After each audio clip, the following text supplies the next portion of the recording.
레위기 강의 두 번째 시간으로 가죽을 벗기고 각을 뜰 것이요, 이런 제목으로 말씀을 전하겠습니다.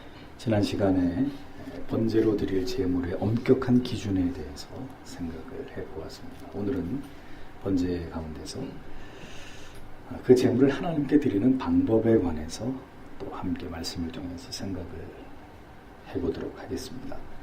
오늘 본문에 보면 그가 번제물의 머리에 안수할지니 그리하면 연락되어 그를 위하여 속죄가 될 것이라, 이렇게 4절 말씀이 기록이 되어 있습니다. 자, 잘 보십시오. 여기서 그는 누구를 말하는 걸까요? 그는 누구를 말하죠? 제사장이요? 아닙니다. 바로 이 제물을 가지고 와서 그 제물을 드리는 자를 가리킵니다. 우리가 흔히 생각하기를 제물을 가지고 오면 그 남은 절차는 모두 제사장이 알아서 할 것이라고 생각하는데, 성경을 자세히 보면 제물을 드리는 그 자신이 해야 될 일과 그 다음에 제사장이 해야 할 일이 엄격하게 구분되어 있다는 사실을 알 수 있습니다. 하나님께 번제를 드리는 일은 당사자 자신과 제사장의 이 협업을 통해서 하나님께 드려졌던 것을 우리가 말씀을 통해 볼 수 있습니다. 예배를 받으시는 분은 하나님 한 분이십니다. 그러나 예배를 준비하는 자는 목사 혼자만의 몫이 아니라 여러분 모든 성도님들이 목회자와 함께 또 그 예배를 받으시는 성령 하나님 안에서, 그 하나님의 임재 안에서 이렇게 하나님을 예배하기 위한 모든 준비가 철저하게 이루어져야 된다는 사실을 우리는 말씀을 통해 생각해 보게 됩니다. 교회를 극장이라고 생각하시는 여러분 가운데는 그런 분이 안 계시지만 교회를 극장이라고 착각하시는 성도님들이 계십니다. 나는 아무것도 하지 않고 그냥 가만히 와서 영화 한 편 보고 사라지는 그런 관객처럼 가만히 조용히 일주일에 딱 1시간 조용히 와서 앉았다가 예배만 보고 조용히 이렇게 사라지는, 교회를 무슨 극장이라고 생각하시는 이런 성도님들, 예배 드림이 무엇인지 전혀 이해하지 못하시는 그런 분들이라는 거죠. 교회 안과 밖을 살펴보고 예배 드림에 있어서 만전을 기해야 되는 것이, 첫째는 하나님을 예배하기 위해 나오신 여러분 개개인의 몫이고, 예배를 준비하는 데는 교육자들이나 성도님들이나 모두 한마음이 되어서 최선을 다해서 예배를 준비해야 되는 것입니다. 내 예배는 내가 준비하는 거예요. 내 예배를 목사가 준비해 주는 게 아니고요. 내 예배는 하나님 앞에서 내가 준비하는 것이다. 이런 사상이 필요합니다. 주님을 섬기는 일에는 교회에 소속된 모든 분들이 최선을 다해야 됩니다. 왜냐하면 그 예배가 곧 하나님께 드리는, 하나님께서 받으시는 나의 예배이자 우리의 예배가 되기 때문입니다. 예배는 구경꾼은 필요치 않습니다. 성경에 보니까 안수할지니 그랬습니다. 그가 번제물의 머리에 안수할지니. 그러니까 그 번제에 쓸 제물로 그 제물을 끌고 온 그 사람이 자기가 끌고 온 제물에다가 안수를 하는 것입니다. 제물을 하나님께 드림에 있어서 그 제사자가 해야 할 일은 먼저 흠없는 제물을 준비해야 되고요. 그 다음에 그 이후에 그 제물에다가 자기가 스스로 안수를 해야 됩니다. 여기서 이 안수의 목적은 자신이 가진 그 무엇을 타인에게 전가시키기 위할 때 우리가 안수라는 행위를 하게 되는데, 안수자는 이 안수라는 행위를 통해서 그 제물과 자기가 하나가 되는 것입니다. 하나가 되는 동시에 자신의 모든 죄를 그 동물에게, 그 짐승에게 전가시키는 행위가 이 안수라고 하는 하나님이 명하신 상징적인 행위를 통해서 나타나는 것입니다. 이러한 행위를 통해서 제물을 드리는 자는 자기가 직접 피를 흘리지 않더라도 이제 이 안수한 제물을 죽여서 그 피를 통해서 자신의 죄를 속함을 받을 수 있었다는 것입니다. 누가 그렇게 하라고 했나요? 하나님께서 그렇게 정하신 것입니다. 안수할지니에 해당되는 원어 샤마크 야도라는 히브리 말인데, 그가 자신의 손을 위에 얹힐지니라는 의미입니다. 원어상 이 말에는 두 가지의 뜻이 내포되어 있습니다. 제물을 드리는 자가 직접 자신의 손을 제물 위에 올려놓아야 된다는 점과, 제물 위에 손을 얹되 이 원어의 뜻은 힘껏 단단히 누르면서 예, 그 머리에, 짐승의 머리에다가 손을 올려야 된다는 거예요. 자, 자기가 직접 자기 손으로 올려야 되고요. 예, 샤마크 야도라는 의미 속에 자기 손을 올려야 되고, 그 다음에 그냥 이렇게 손만 턱 올려놓는 게 아니라 아주 힘을 다해서 그 짐승의 머리, 뿔 사이에 그 이마를 손으로 눌러야 돼요. 아주 힘을 줘서. 양뿔 사이, 양손을 가지고 힘을 다해서 안수를 해야 된다는 것입니다. 그래서 그런지 저는 목사 안수 받을 때요, 그 해에 목사가 되는 사람이 저밖에 없었어요. 그 노예에서. 그러니까 한 8분의 목사님이 전부 다 머리 위에 이렇게 올리고 누르는데, 작은 소리로 저 앉아 계시는 성도님은 안 들리게 어떤 목사님이 목에 힘줘, 목에 힘줘. 그래서 저는 그게 무슨 말인지 몰랐어요. 왜 갑자기 안수를 받는데 목에 힘을 주라 그러시나. 그런데 이제 기도하면서 안수가 시작되는데 8명의 손을 이 머리 위에다가 대고 누르는데 정말 잘 기억이 안 나요. 아마 태어나서 내가 그렇게 울어본 적이 없을 만큼 막 눈물 콧물이 뒷몸벅이 됐는데 목에다 힘을 줬을 것 같아요. 안 줬으면 그 힘을 못 이겼을 것 같은데, 아무튼 성경에서 안수는 그냥 이렇게 손만 탁 올려놓는 게 아니라 아주 힘을 다해서 이렇게 눌러야 된다는 거예요. 이 안수의 행위는 죄를 전가시키는 일의 중요성, 그리고 이 일의 진지함, 죄가 얼마나 무거운 것이며 고통스러운 것인가를 상징적으로 보여주는 거예요. 그 안수의 행위를 통해서. 그냥 짐승의 머리를 한번 쓰다듬는 걸로 끝나는 게 아니라 가볍게 손을 얹고 그냥 지나가는 그런 간단한 문제가 아니라 두 손을 가지고 힘을 다해서 눌러서 나의 죄를 그 짐승에게 전가시키는 것입니다. 이 행위를 통해서 자신의 죄를 다루는 자가 절대로 이 문제를 소홀히 해서는 안 되고 매우 신중하게 최선을 다해서 힘을 기울여 가지고 이 안수를 하는 행위를 진지하게 수행해내야 된다는 사실을 성경의 원문은 우리에게 보여주는 것입니다. 자, 그러면 이 같은 안수 행위가 오늘의 이 시대에 무엇에 해당될까요? 무엇에? 죄를 그 짐승에게 전가시키는 이 행위가 지금 이 시대에 뭐에 해당될까요? 회개입니다. 회개. 자, 보십시오. 회개가 쉬운가요? 회개가 간단하게 끝나는 그런 문제인가요? 아니라는 거죠. 회개하는 일이 쉽다고 생각하니까 쉽게 죄를 저지르는 것입니다. 죄를 토해놓는 것은 마치 음식을 토해내는 것처럼 고통스럽고 힘겨운 일입니다. 우리의 죄의 문제를 다루는 것은 주일 예배 직전에 우리가 참회의 기도를 드리는 것, 그것만으로 간단하게 해결될 수 있는 간단한 문제가 아닙니다. 언제든 가볍게 하나님 용서해 주십시오. 제가 잘못했습니다. 이 한마디의 고백만으로 간단하게 해결될 수 있는 그것이 회개가 아니란 말이죠. 하나님은 자신의 죄를 눈물로 회개하는 자의 그 기도뿐 아니라 그 회개가 끝나고 난 이후의 삶까지 주목하십니다. 그의 회개의 진정성의 여부는 회개하고 난 이후에 그의 삶에 어떤 변화가 일어나는가를 통해서 증명되는 것입니다. 있는 힘껏 재물의 머리에 안수를 해야 했던 것처럼 회개는 진액을 짜내서 정말 자신의 죄를 통렬하게 하나님 앞에 회개하는 마음으로 그렇게 하나님 앞에 힘을 다해서 해야 되는 것이 회개입니다. 진정으로 구원받은 자녀는 언제나 자기의 죄의 문제를 이렇게 진지하게 심각하게 다루어야 된다는 것을 의미하는 것이죠. 구원받았는데 왜 우리를 계속 죄인 취급합니까? 이렇게 반항하는 것은 그 사람이 진정으로 구원받은 자인지 그렇지 않은지를 의심하게 만들 수 있는 중요한 방증이 됩니다.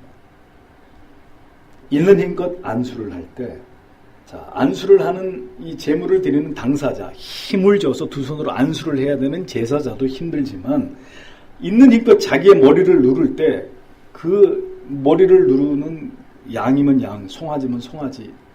자, 그 제물은 편하겠습니까? 갑자기 머리를 막 눌러대는데 여러분들이 양의 입장이라고 생각해 보세요. 편할 리가 없습니다. 여러분 지금 이렇게 앉아 계시는데 누가 갑자기 앞에 나타나가지고 여러분 머리를 막 있는 힘껏 누른다고 생각해 보세요. 예? 즐거운 일이 아니죠, 절대로. 예. 뭘 의미하는 걸까요? 죄는 이렇게 죄를 지은 자신도 고통스러운 일이지만 자기의 죄를 대신해서 제물로 바쳐지는 제물에게도 고통스러운 일이라는 것입니다. 죄는 그렇게 우리 영혼만을 파괴시키는 것이 아니라 십자가에 높이 달리신 하나님의 아들까지 갈갈이 찢어놓은 그런 무서운 것이라는 거죠. 죄는 참혹한 결과를 불러온다는 것을 보여주는 것입니다. 제사장만 힘드는 게 아닙니다. 제물도 죽기 전에 목이 부러질 만큼 자기의 머리를 짓눌림을 당해야 되는 고통을 겪어야 되는 거죠. 죄는 고통입니다. 나를 고통스럽게 하고 주님의 마음을 고통스럽게 하는 그 원흉이 바로 죄라는 거죠. 그리하면 연락되어 속죄가 될 것이라. 보십시오. 이렇게 연락하시는 조건이 충족될 때 마침내 연락되어져서 속죄가 이루어진다라는 얘기입니다. 그 속죄의 전적인 권한은 누구에게 있다는 거죠? 하나님께 있는 것입니다. 연락되어져야 합니다. 하나님이 받으셔야 된다는 뜻입니다. 나는 드렸으니까 받든지 말든지 그거는 뭐 하나님이 알아서 하시는 것이고 나는 드렸기 때문에 내 할 몫을 다 했습니다. 그 뒤는 나는 모릅니다. 제사 아닙니다. 연락된 거 아닙니다. 흠없는 정갈한 제물을 준비해야 되고 온 힘을 다해서 안수를 하고도 하나님께서 연락하시는 제물이 될 수 없다면 뭐가 이루어지지 않는 거예요? 속죄가 이루어지지 않는 거예요.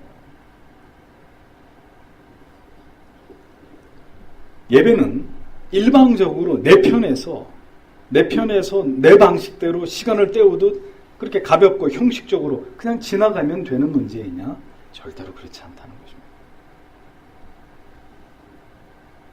언제나 그냥 간편하게 짤막하게 기도를 드리고 나면 그 뭐 속죄는 간단하게 이루어지는 것이냐? 우리가 얼마나 이런 부분에 대해서 무지하고 어리숙한지 모릅니다. 중요한 것은 하나님께서 연락해 주시고 그 죄를 사해 주셔야 우리의 회개가 응답된 것입니다. 우리의 죄 문제가 해결된 것입니다. 우리는 얼마나 자주 신앙에서 이 진정한 회개가 차지하는 비중을 우습게 여기면서 그렇게 신앙생활을 하고 있는지에 대해서 우리가 한번 진지하게 고민해 봐야 될 필요가 있다는 것입니다. 언제나 손쉽게 죄를 회개하고 속죄도 회개도 언제나 간편하게 끝내버리고 마는 혹 우리에게 이런 부분이 있다면 이제 이러한 말씀을 통해서 우리가 더 이 부분을 무겁게 진지하게 정말 하나님 앞에서 이것을 심각하게 이 회개 문제, 죄의 문제를 다뤄야 된다는 생각을 우리 모두 가져야 되는 것이죠. 지금은 인스턴트 문화에 모든 사람들이 길들여지고 있습니다. 그러니까 은연중에 우리의 신앙에도 이런 것들이 영향을 주게 되어 있습니다. 자, 인스턴트 시대의 특징이 뭡니까? 기다리지 않습니다. 절대로 기다리는 걸 못합니다. 물 붓고 3분이면 그냥 먹을 수 있어야지 기다리는 거 못합니다. 길고 어렵고 지루하면 못 견뎌야 하는 게 이 시대의 특징입니다. 쉽고 재밌고 그러면서도 최대한 짧게 그리고 복잡한 못 알아듣는 교리는 치워버리고 자 이렇게 되니 어떻게 되겠습니까? 우리의 신앙의 내용 자체가 주체할 수 없는 가벼움으로 그것이 신앙의 한 시대의 시류를 이루고 있는 현상들을 우리가 보는 것입니다. 한 30분 동안 찬양하는 거는 막 뜨겁게 손들고 일어서서 눈물 흘리고 설교 시작하면 졸고 근데 뭐 졸 틈도 안 줘요. 워낙 설교가 짧으니까 한 15분밖에 안 하니까 그 15분 가운데 5분은 웃고 뭐 5분은 뭐 아무튼 그냥 시간이 그냥 그렇게 지나가 버리니까 뭘 진지하게 예배를 통해서 깊이 하나님의 말씀 속으로 들어가는 이런 기회도 없는 거예요. 점점 가벼워지는 것입니다. 그러니 그런 가벼운 설교를 듣고 깊이 고뇌하겠습니까? 자기의 죄 문제 때문에, 성화의 문제 때문에, 그리스도를 닮아야 된다는 문제 때문에, 하나님의 뜻을 깨달아야 된다는 이유 때문에 진지하게 고뇌하겠냐고. 응답을 구하기 위해서 긴 시간 동안 진지하게 하나님 앞에 엎드려서 자신을 돌아보고 하나님의 말씀을 사유하면서 하나님의 뜻을 묻는 그런 진지함들이 이어질 수 있겠습니까?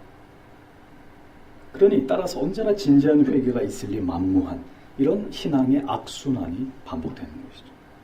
언제나 가볍게, 간편하게, 즐겁게, 유쾌하게 교회 오면은 재밌어야 된다고, 즐거워야 된다고. 그 교회 이름이 즐거운 교회. 뭐 친구들 교회, 유쾌한 교회 심지어.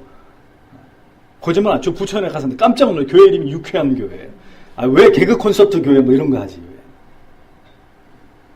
언제나 가볍고 간단하고 자기중심적이고 이런 것은 절대로 성경이 말씀하고 있는 제사의 원리, 예배의 원리가 아니라는 거죠.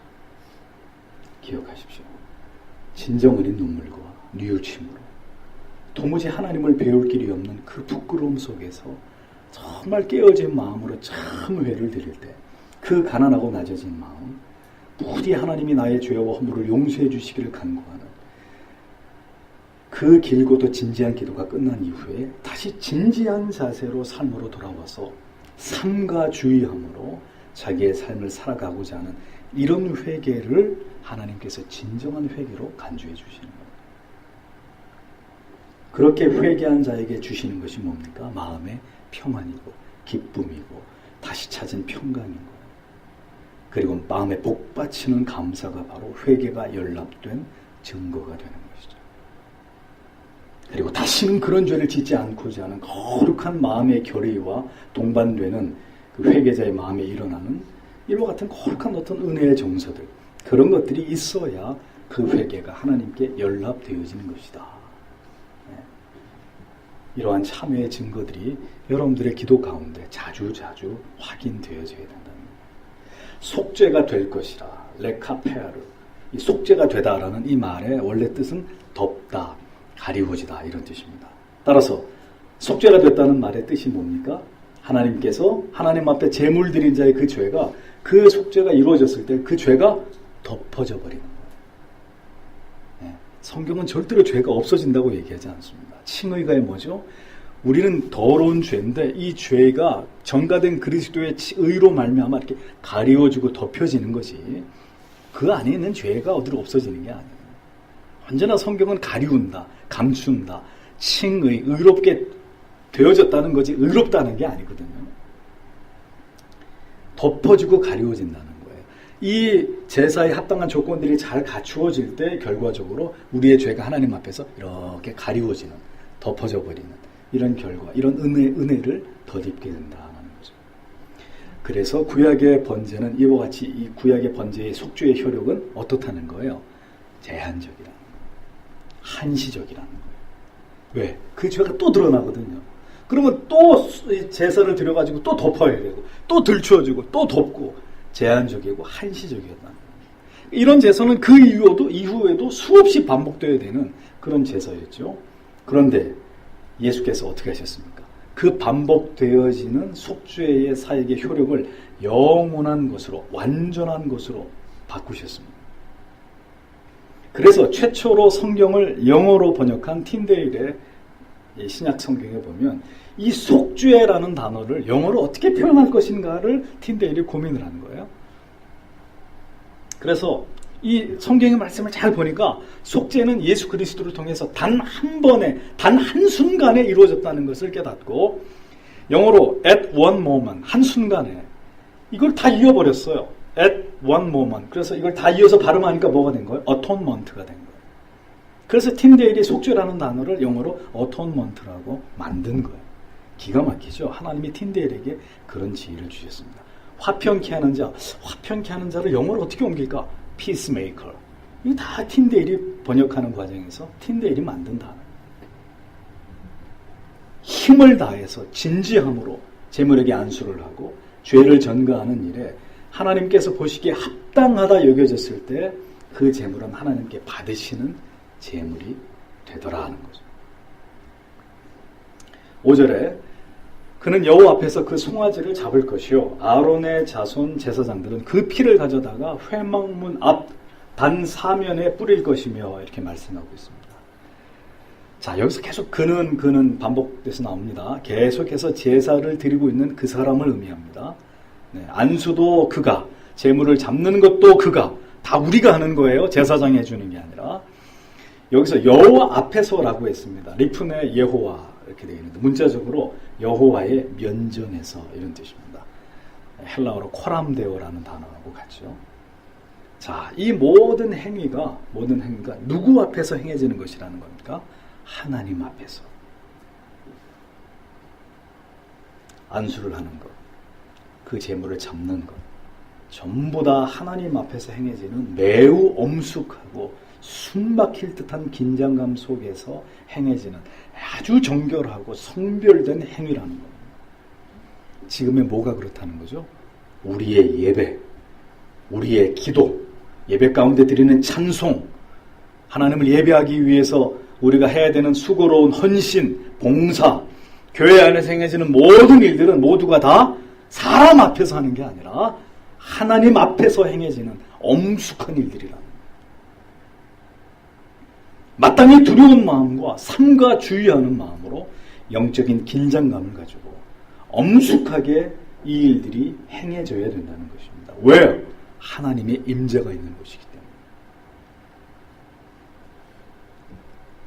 하박국 2장 20절에 오직 여호와는 그 성전에 계시니 온 천하는 그 앞에서 잠잠할지니라 하고 있습니다. 전도서 5장 2절에 너는 하나님 앞에서 함부로 입을 열지 말며 급한 마음으로 말을 내지 말라. 하나님은 하늘에 계시고 너는 땅에 있음이니라. 그런즉 마땅히 말을 적게 할 것이라. 어디에 와서요? 성전에 와서. 지금으로 말하면 교회에서 하나님을 예배하는 가운데 삼가 주의하라는 거예요. 우리는 죄인들이기 때문에 많은 말을 해서는 안 된다는 거죠. 하나님을 예배하러 온 자들이 그 앞에 엎드려서 자기의 죄를 고하고 하나님 앞에 내 자신을 하나님 앞에 산 제물로 드려야 될 예배자들이 말이 필요 없다는 거예요. 진지한 마음으로, 경건한 마음으로, 두렵고 떨리는 마음으로, 참여하는 마음으로, 가난한 심령으로 하나님 앞에 엎드리라는 거죠. 하나님의 집이라는 겁니다.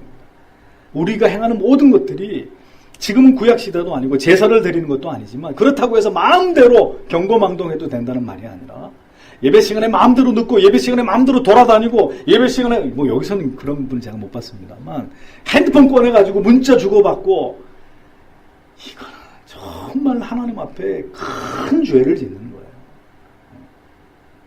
이 신성모독의 극치를 보여주는 거예요. 오직 기도하는 소리와 목청을 높여서 찬양하는 소리, 장엄하게 울려 퍼지는 진리의 선포, 그 외에 어떤 소리도 교회에서는 다른 소리가 나서는 안 되는 곳이라는 거죠. 기억하십시오. 그렇지 않으면 하나님 앞에 우리가 죄를 범하는 게 돼요. 하나님의 진노를 사게 되는 것입니다. 누구도 하나님의 영광과 거룩성을 감히 침범하지 못하는 거죠. 하나님을 예배하는 시간에. 우리는 모두 하나님을 예배하기 위해 이 공간에 들어오는 즉시 어떤 마음을 가져야 되느냐? 하나님 앞에 선다. 물론 우리의 모든 삶이 코람되옵니다. 여기만 하나님이 계시고 집에는 안 계시고 직장에는 안 계시고 그런 거 아니죠. 성도의 삶은 우리의 삶 전체가 코람되고의 삶인데 그 가운데서도 더더욱 그래야 되는 순간이 있다면 하나님을 예배하는 그 시간입니다. 그 송아지를 잡을 것이요 라고 했습니다. 여기서 잡을 것이요 라는 말의 의미, 잡는다라는 의미 이렇게 번역이 됐는데 원문에는 처참하게 살해하다 이런 뜻입니다. 오래전에 제가 어렸을 때 본 영화 지옥의 묵시록이라는 영화 있었습니다. 아십니까? 보신 분 계시나요? 그 영화에 보면 어떤 한 장면이 굉장히 인상적이고 기억에서 쉽게 사라지지 않는데 어떤 장면에서 그랬는지 모르겠습니다. 근데 소 한 마리가 이렇게 서 있어요. 소 한 마리가 이렇게 서 있는데 두 사람이 그 소 옆에 서 있어요. 근데 충격적인 장면이에요. 어른 팔만한 칼을 두 사람이 들고 서 있었는데 들고 서 있다가 갑자기 그 칼을 내리칩니다. 그러니까 그 큰 소가 칼을 몇 번 이렇게 내리치니까 이렇게 동강이 토막이 나서 그냥 그 살아있던 소가 그냥 이렇게 덩어리가 돼서 주저앉아 버리고요. 소 한 마리를 잡을 때 피의 양이 얼마나 될 것 같습니까? 그야말로 순식간에 피바다가 됩니다. 어떤 그 영화에서 어떤 상징적인 장면을 묘사하기 위해서 그런 충격적인 장면이 나오는데 여러분 한번 가정해 보시죠. 여러분 눈앞에서 송아지를 잡는다. 그것도 여러분들 손으로 직접. 눈앞에서 피를 솟구치면서 죽어가는 그 제물을 지켜보면서 그 제사자의 마음이 어떨까요?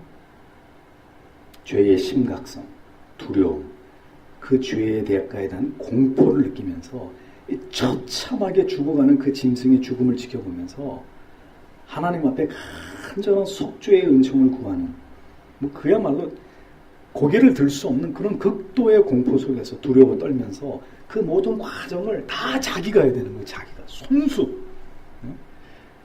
자, 이게 참 저는 그 시대 안 태어난 게 참 다행입니다. 저처럼 이렇게 겁이 많고 이렇게 피를 보기를 두려워하는 사람 같으면은 이거 뭐 누가 대신 해줄 수도 없는 거고 내 속죄는 내가 해야 되는데, 그러니 아마 그거 한번 그 속죄 제사, 그 제사 제물을 준비하는 일을 하고 집에 돌아오면 막 맨날 며칠 동안 밥을 못 먹을 거예요. 저 같은 사람. 그 충격을 받아가지고 처참하게 죽어가는 그 희생 제물은 두말할 나위 없이 저와 여러분들의 죄를 위해서 갈보리 언덕을 피로 물들이면서 죽어가신 예수 그리스도를 예표하는 것입니다.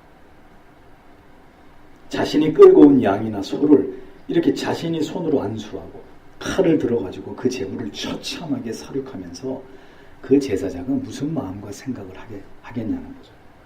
두렵고 떨리는 마음으로 내가 다시는 하나님 앞에 범죄하지 않으리라. 그 피비린 내가 진동하는 그 속죄의 참혹한 현장에서 다짐하고 또 다짐하고, 온 손에 피를 묻히고 몸에 피를 묻히면서 얼마나 그 시간 속에서 정말 하나님 앞에 두려운 마음으로 자기의 죄에 대해서 철저하게 회개하지 않겠습니까? 이것이 바로 오늘 하나님 앞에 나와서 예배하는, 그 예배 가운데 자기의 죄의 문제를 다루는 모든 성도들에게 요구되는 예배의 참 정신이라는 것. 십자가를 깊이 묵상하면서 하나님께서 연락하실 만한 제물이 되어지기를 간절히 사모하면서 그리스도를 통해서 그런 참회의 눈물 속에서 시시각각으로 다가오는 예배의 시간을 기다리면서 하나님의 면전에 서 있는, 그렇게 엎드려 있는 가난한 심령의 예배자들. 하나님은 오늘도 예배당 안에서 그런 영혼을 찾고 있는 거예요. 그런 마음으로 하나님 앞에 나와 머리를 조아린 자들을 하나님이 기다리고 계신다. 핸드폰이 울리고 아이들은 막 소리를 지르면서 뛰어다니고 예배 중에도 큰 소리로 옆 사람하고 잡담하고, 목회자의 양심을 걸고 말씀드린 건데 그런 예배는 신성모독의 죄입니다. 예배가. 그리스도의 십자가의 조심 앞에서 깊이 마음과 영혼을 조아리면서 한 주간 동안도 하나님 앞에서 내가 범한 모든 죄들을 진심으로 참여하고 그 자비하신 주님의 은총, 그 주님의 긍휼에 호소하면서 하나님 앞으로 나아가는 것, 나아가서 그분 앞에 엎드리는 것, 그것이 예배입니다. 차마 하나님 앞에 나갈 면목이 없지만 오라 우리가 서로 변론하자. 너희의 죄가 주운 같을지라도 눈과 같이 희어질 것이요 진홍같이 붉을지라도 양털같이 희게 되리라. 이 위대하신 속죄의 선포의 말씀을 의지하면서 두려운 마음으로, 그러나 그 속죄의 은총에 대한 한없는 감사와 감격의 마음으로 예배 가운데로 나아가는 것입니다. 그것이 바로 예배라는 온 마음을 다해서 예배가 끝나는 그 순간까지 긴장을 놓지 않고, 긴장을 놓으니까 잡념이 떠오르고 졸음이 오는 거예요. 그 말씀에 고도로 집중하면서 긴장을 놓지 않고 간절히 하나님을 경외하면서 모든 예배의 순서마다 최선을 다하는, 그것이 하나님께서 기뻐 받으시는 예배가 되는 것이라. 자, 여기서 이제 제사자의 몫에서 이제는 제사장의 몫으로 넘어가는 장면이 나옵니다. 이제부터는 아론의 자손 제사장들의 몫입니다. 아론의 제사장들은 그 피를 가져다가, 그러니까 제물을 잡아서 피를 내게 하는 것까지는 제사자의 몫입니다. 제사장은 이제 그 피를 가져다가 회막문 앞 단 사면에 뿌릴 것이며 이렇게 되어 있습니다. 제물의 피를 제단 사면에 뿌리는 것은 오직 신적인 명령에 의해서 제사의 중보자로 지명된 아론의 자손 중에 제사장 된 자들만이 할 수 있는 일이었습니다. 아무나 할 수 있는 일이 아니었습니다. 이 제물의 피를 거두고 이 피를 만지는 일은 아무나 할 수 있는 일이 아니었어요. 하나님께서 지명한 자. 그들 외에는 누구도 이 성스러운 일에 참여할 수 없었습니다. 여기서 잠깐 말씀드리고 싶은 것은 이 시대의 이 가정교회가 자꾸 유행을 하고 있는 어떤 추세들을 봅니다. 근데 이 가정교회가 왜 위험하냐? 그 가정교회의 리더가 평신도입니다. 근데 그 가정교회의 목회자라고 임명을 하죠. 네. 그래서 그 가정교회의 리더, 그 셀, 요즘 용어로, 우리 전통적인 용어로 하면 구역입니다. 구역. 그 구역장이 목사 같은 그런 권한을 가지고 자기 구역원들, 자기 그 가정교회, 그 지역에 그 모이는 그 사람들을 통솔하는 거예요. 분당에 유명한, 이 고신 측에 분당 유명한 모 목사님도 그런 가정교회 형태를 지향하고 있는데, 이단에 방불한 아주 지극히 위험한 교회관입니다. 목회자의 권한을 평신도 리더들에게 다 줘가지고 그 사람들이 자기 가정이라고 얘기하는 그 구역에는 그 사람이 거의 목회자처럼 군림을 하고 그러한 어떤 조직과 권한을 갖습니다. 자, 성경에 그런 게 어디 있습니까? 이 신사도주의도 마찬가지죠. 다 자기가 사도고 하나님이 자기한테 말씀하고 뭐 이제 권위도 없고 질서도 없고 조직도 없고 아무것도 없어. 내가 그냥 하나님 앞에 전부 다 목회자고 전부 다 제사장이고 전부 다 사도고 이런 개념인데, 정말 전통적인 교회관을 허무는 아주 중대한 잘못 가고 있는 기형의 형태지, 가정교회를 여러분들이 잘못 오해하시면 안 됩니다. 가정교회는 절대로 성경이 지향하고 있는 교회관하고는 거리가 먼 것입니다. 자, 보십시오. 제물의 피를 하나님께 보이는 것인데 그 제물의 피를 제사장이 가지고 가서 단 3일에 뿌리는 것이다. 생명의 피가 있어야 하나님의 속죄가 이루어지기 때문이었습니다. 그러니까 죄를 속하기에 필요한 요소인 희생이 있었음을 제사장들은 조심스럽게 피를 단 3일에 뿌리면서 하나님께 보였던 거예요. 피에 희생이 있다는 것을 하나님께 나타내는 것입니다. 제사를 드리려고 하는 사람이 제물을 가지고 와서 그 제물의 각을 뜨고, 하나님, 이 죄에 합당한 이 피가 뿌려졌습니다. 그런 이 피를 보시고 이 속죄를 하나님이 받아주실 것을 제사장이 요청하는 거죠. 그래서 예배에 반드시 있어야 될 것은 뭡니까? 제물의 희생, 피, 희생의 드림. 이것이 이 제사에 있어서 피가 없어서는 안 될 중요한 그 제사의 어떤 조건이었듯이, 필요한 요소였듯이, 예배에서 반드시 예배에 필요한 조건이 뭐냐? 희생.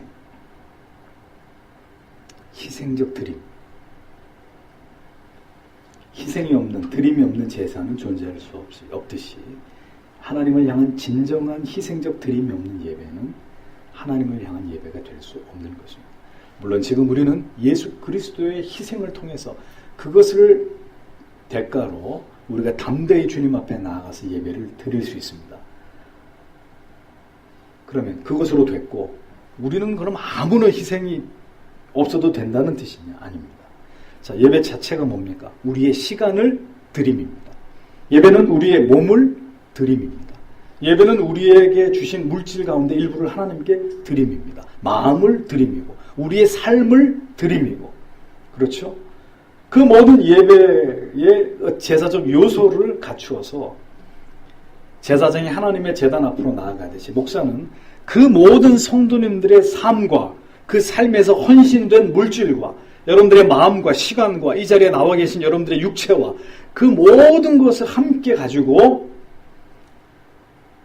여러분들이 주를 위해 살았던 그 고결한 삶의 희생을 가지고 우리가 함께 하나님 앞으로 나아가서 예배를 드리는 것이라는 거예요. 이것이 하나님이 진정으로 기뻐 받으시는 예배라는 거죠. 예배는 그런 것입니다. 드리는 것입니다. 희생입니다. 그런데 희생 없이 뭘 드려요?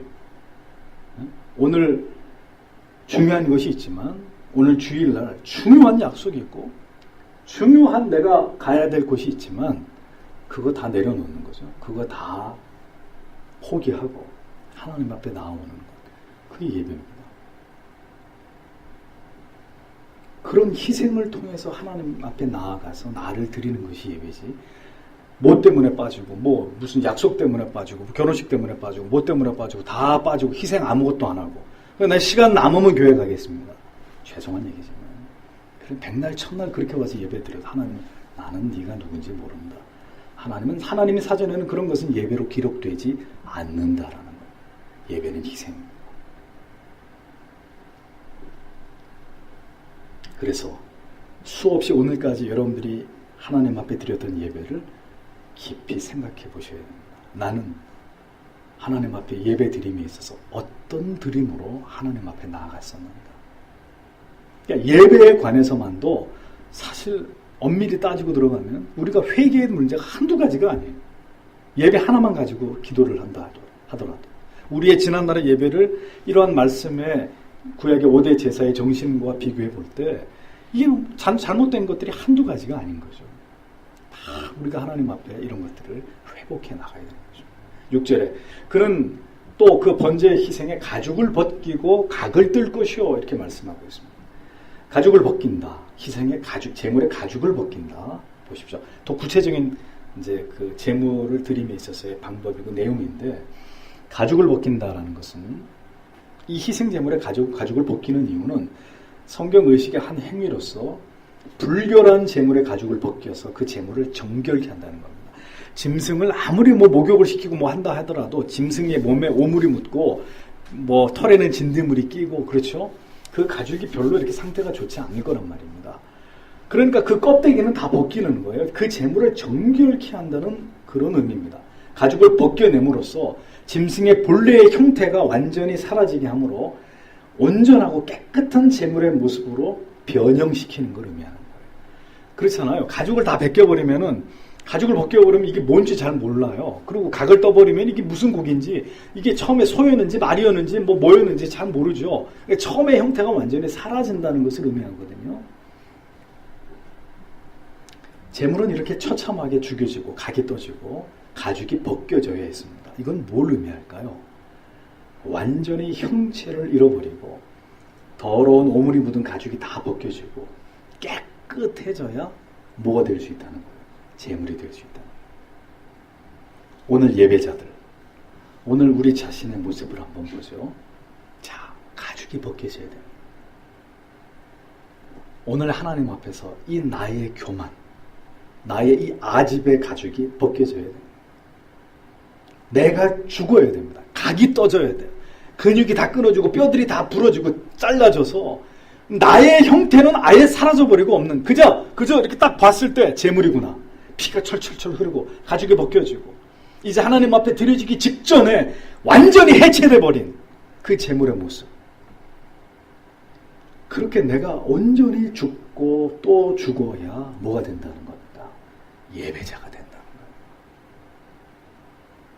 주님이 십자가 위에서 그렇게 각이 떠지셨듯이 모든 세속적이고 정욕에 물든 죄의 가죽들이 벗겨지고 또 벗겨지고 우리 자신이 완전히 해체된 채로 그렇게 주의 구속의 은혜와 그 공로에 의지해서 그 순전함으로 하나님 앞에 나아가고자 하는 그 순수함, 나는 없어져 버리고 온전히 주님 앞에 나를 드리고자 하는 그 열정, 그것이 하나님께서 예배자들 속에 찾으시는 온전한 예배자의 모습이랍니다. 우리는 얼마나 우리 자신을 지키려고 합니까? 얼마나 우리 자신을 고집하려고 하고 그 불결함을 가지고 그대로 하나님 앞에 나아가는 것을 부끄러워하지 않는 우리 안에 얼마나 이러한 모습들이 있는지 우리가 오늘도 이 말씀을 통해서 우리 자신을 비춰봐야 돼요. 얼마나 고집스럽고 오만하고 절대로 이 가죽을 벗으려고 하지 않는 내 자아와 자존심은 또 얼마나 강한지 이것이 다 나의 모습인 거죠. 우리의 모습인 거죠. 그저 우리의 형태를 누가 어떻게 하면 그걸 못 참아하고 조금이라도 내가 무너지는 거, 누가 나를 치는 거 그거 못 참아하고 불쾌해하고 상처받고 죄에 대해서 지적하면 흥분하고 광분하고 불쾌해하는 우리의 모습들 가만히 우리 자신을 이 말씀 앞에 비춰보죠. 우린 절대 가죽을 벗으려고 하지 않습니다. 그 고통을 단호하게 거부하고 여전히 그 세속적이고 인간적인 인본주의적인 그 가죽 뒤집어 쓰고 그래서 하나님 앞에 온전한 헌신, 온전한 예배를 거부하면서 온전한 제물 되기를 거절하는 혹시 우리가 오늘도 그렇게 신앙의 그 껍질 안에 웅크리고 있는 것은 아닌가 생각해 봐야 돼요. 그리고 만약에 그렇다면 성도 여러분, 발가벗어야 돼요. 다 그 가죽을 벗어던져. 그 거추장스러운 죄의 껍질, 내 자신을 감싸고 있는 이 자존심의 껍데기들 다 벗어버리고 벗겨내버리고 우리의 본래의 모습은 다 사라지고 해체된 채로 주여 받으소서, 나는 아무것도 없습니다.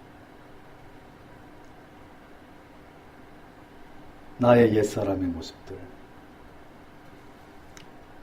그 고집스러운 내 자신의 모습들이 그 가죽이 벗겨지는 긴 시간을 지나가야 되는 것이 바로 신앙이고 성화의 과정인 것입니다.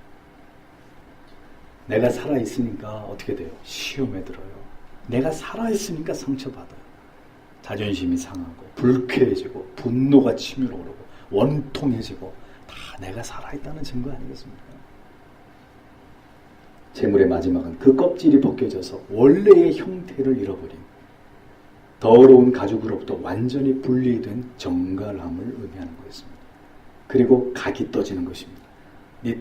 리느타야, 뭐 이 어려운 히브리 말인데 뜻은 조각내다, 절단하다 이런 뜻입니다. 다 조각조각 내버리는 거예요. 생각해 보십시오. 조각나고 절단되고 껍질이 벗겨진 재물이 말을 해요. 말을 할 수 있어요? 아우 불쾌해. 재물이 그렇게 각이 떠지고 껍데기가 벗겨지면서 아유 불쾌해. 있을 수 없는 일이죠. 무슨 말을 해요? 다 죽은 재물이. 뭔 기분을 나빠요? 뭔 수치를 느껴 거기서. 있을 수 없는 얘기죠. 뭐 어떻게 소리를 지른단 말입니까? 짐승을 잡은 후에 뼈마디를 다 자르고 부위별로 도려내서 그 희생의 제물의 각 부위가 불에 잘 태워지도록 그렇게 해체되는 과정이 제물 되기 위한 과정. 예수께서 그렇게 자기를 해체시켜서 우리의 죄값을 지불하셨습니다. 그리스도를 닮아야 되는 것이 우리의 삶의 목적이라면 우리의 신앙의 궁극의 목표도 뭐가 되어야 되겠습니까? 자기 해체. 하나님 마음대로 하십시오. 주의 뜻대로 나를 사용하십시오. 내 것은 아무것도 없습니다. 전적인 헌신, 완전한 자기 포기. 완전한 해체가 없으면 완전한 드림도 없는 것입니다.